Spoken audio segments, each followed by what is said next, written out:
Hello friends, welcome to your own channel daily stock. तो इस video में हम बात करेंगे कि आईटीसी का शेयर क्यों नहीं बढ़ रहा है।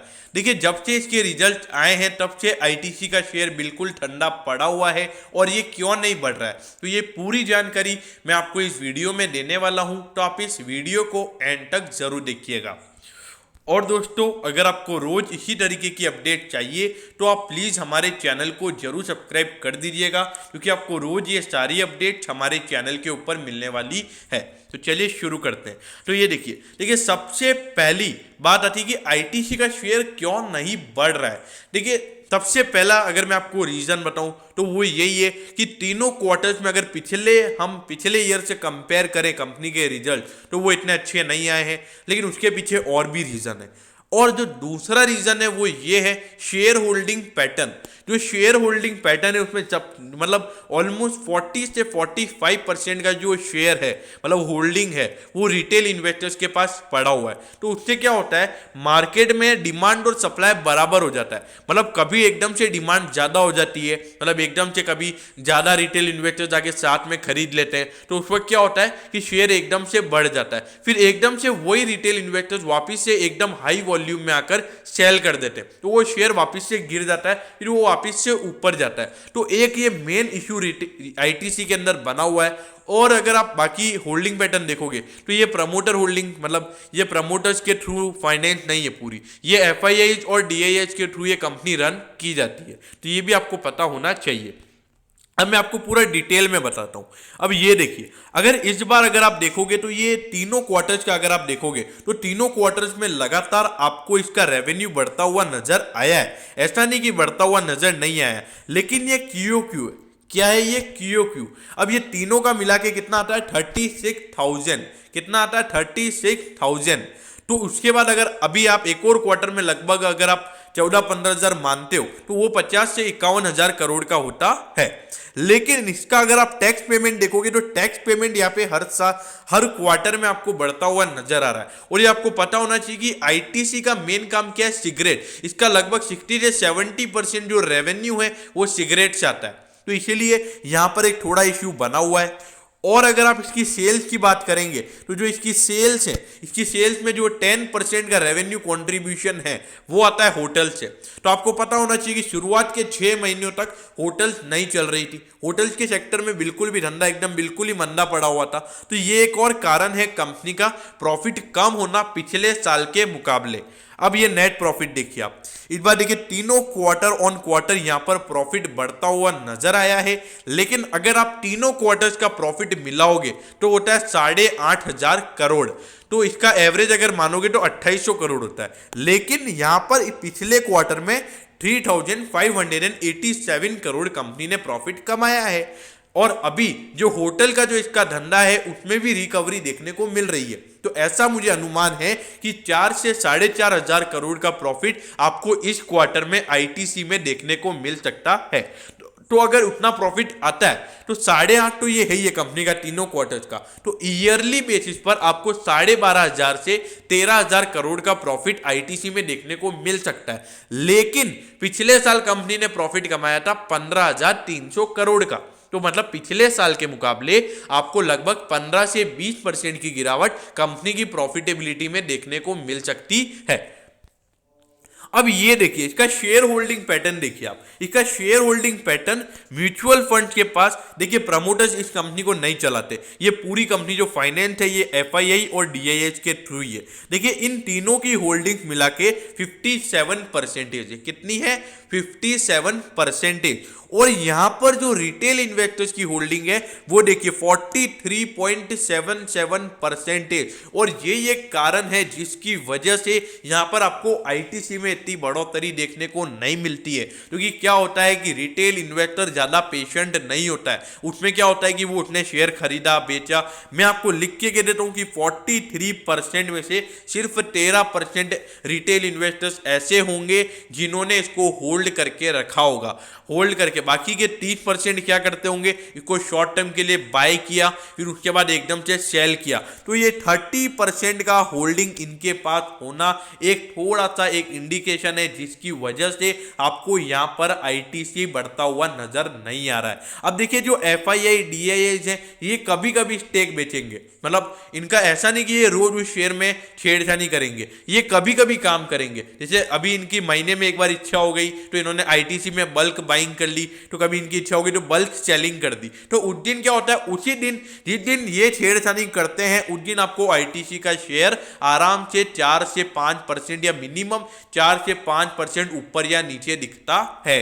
तो इसीलिए ये रिटेल इन्वेस्टर्स का होल्डिंग पैटर्न इतना ज्यादा होना ये एक दिक्कत वाली बात है। और ऐसा मैंने आपको हर वीडियो में बताया है कि जितना ज्यादा रिटेल इन्वेस्टर्स का होल्डिंग पैटर्न होगा उतना थोड़ा सा वो शेयर रिस्की हो सकता है, क्योंकि मेन रीजन यही है कि रिटेल इन्वेस्टर जल्दी पैनिक हो जाता है, कुछ भी मूवमेंट देखने को मिलता है तो सबसे पहले ये अपना सौदा बेचता है। अब इसके अगर मैं फंडामेंटल्स की बात करूं तो कंपनी के फंडामेंटल्स में कोई डाउट नहीं है, लेकिन इस बार आपको जो इसका प्राइस टू अर्निंग रेशियो है वो थोड़ा सा गिरता हुआ नजर आ सकता है। अभी 19.28 है टीटीएम पीई इसका, लेकिन इस बार आपको ये और बढ़ता हुआ नजर आ सकता है, गिरेगा नहीं, क्योंकि देखिए कंपनी की अर्निंग कम होगी तो अर्निंग पर शेयर कम होगा, अर्निंग पर शेयर कम होगा तो price to earning ratio automatically बढ़ेगा। तो ये कंपनी के लिए इश्यू वाली बात है। और मेन बात क्या है, एफएमजीजी सेक्टर के अंदर इसका जो एक और यिप्पी नूडल्स सॉरी, तो उसने भी इतना अच्छा परफॉर्म नहीं किया है, और अभी मैरिको भी आ गया है मार्केट में, तो जिसकी वजह से थोड़ा सा मार्केट शेयर यिप्पी नूडल्स का कम हो सकता है। देखिए नेस्ले का मार्केट शेयर कम नहीं होगा, क्योंकि हम सभी को पता है कि जो मैगी का जो मार्केट शेयर है उसके बराबरी में आना एक बहुत ही मुश्किल वाली बात है, क्योंकि उसका टेस्ट एकदम डिफरेंट है और लोग यिप्पी नूडल्स खाना कम पसंद करते हैं, और मैरिको का तो प्राइस ही ज्यादा है, तो मेरे ख्याल से उससे भी एक अफेक्ट पड़ सकता है आईटीसी को। अब डिविडेंड यील्ड देखा जाए तो एक तरीके से डिविडेंड एक अच्छा खासा इसका डिविडेंड है। अभी शेयर देखा जाए तो 207 रुपए पे चल रहा है, और इस साल कंपनी ने 15 रुपए का डिविडेंड दे दिया है, क्योंकि लगभग 6.5 से 7% कंपनी का डिविडेंड यील्ड होता है, लेकिन यहां पर मनी कंट्रोल पे ये अभी तक अपडेट नहीं हुआ है। अब ये देखिए, मैं आपको ये बताने की कोशिश कर रहा था, पिछले साल से अगर पिछले 4 साल का परफॉर्मेंस देखोगे तो लगातार रेवेन्यूज में ग्रोथ देखने को मिला है, और अगर आप कंपनी की प्रॉफिटेबिलिटी की बात करेंगे तो हर साल प्रॉफिटेबिलिटी बढ़ी है।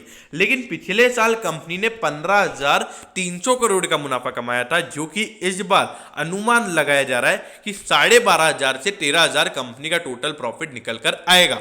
तो मतलब 2300 करोड़ की गिरावट आपको कंपनी के प्रॉफिट में देखने को मिल सकती है। तो उसका मतलब यही है कि 15% ईयर ऑन ईयर डिक्लाइन आपको कंपनी की प्रॉफिट में देखने को मिल सकता है।